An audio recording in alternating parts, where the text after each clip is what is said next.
যানজটের শহর ঢাকায় জনজীবনে অনেকখানি স্বস্তি এনে দিয়েছে মেট্রো রেল। রাজধানীবাসীর দৈনন্দিন জীবনে বাড়িয়েছে গতি, কমিয়েছে ভোগান্তি। 2022 সালের 28 সেপ্টেম্বর মেট্রো রেলের উত্তরা উত্তর হতে আগারগাঁও পর্যন্ত অংশ এবং গত বছরের 4 নভেম্বর আগারগাঁও থেকে মতিঝিল পর্যন্ত অংশ চালু হয়। আর তারপর থেকেই পুরোদমে যাত্রী সেবা দিয়ে চলছে রাজধানীবাসীর স্বস্তির এই বাহন।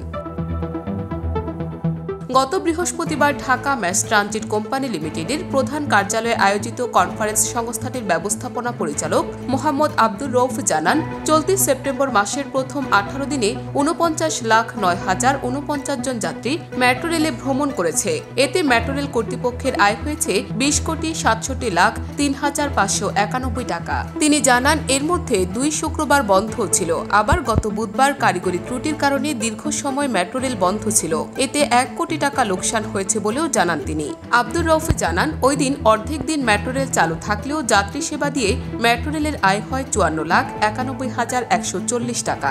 এদিকে অডিট ফার্মের নিরীক্ষা করা 2022-23 অর্থ বছরের চূড়ান্ত হিসাব অনুযায়ী সাবেক সড়ক ও সেতুমন্ত্রী ওবায়দুল কাদের জানিয়েছিলেন, জুন মাস পর্যন্ত মেট্রো রেল মোট আয় করেছিল 18,28,06,514 টাকা।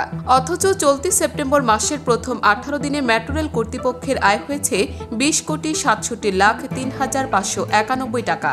অর্থাৎ যেখানে 6 মাসে মেট্রো রেলের আয় দেখানো হয়েছিল 18,28,06,514 টাকা, সেখানে দেশের রাজনৈতিক পট পরিবর্তনের পর মাত্র 18 দিনেই মেট্রো রেল আয় করে ফেলেছে 20,67,03,591 টাকা। এমন তথ্য সামনে আসার পর মেট্রো রেল খাতে বড় দুর্নীতি হয়েছে বলে বিতর্কের সৃষ্টি হয়েছে। বিষয়টি খতিয়ে দেখার পরামর্শ দিচ্ছেন নেটিজেনরা। উল্লেখ্য, 2022 সালের 28 ডিসেম্বর প্রথম ধাপে মেট্রো রেলের উত্তরা উত্তর হতে আগারগাঁও পর্যন্ত অংশের উদ্বোধন করেন সাবেক প্রধানমন্ত্রী শেখ হাসিনা এবং গত বছরের 4 নভেম্বর আগারগাঁও থেকে মতিঝিল পর্যন্ত অংশ চালু হয়। সত্য, বস্তুনিষ্ঠ ও নিরপেক্ষ দৈনিক জনবাণী।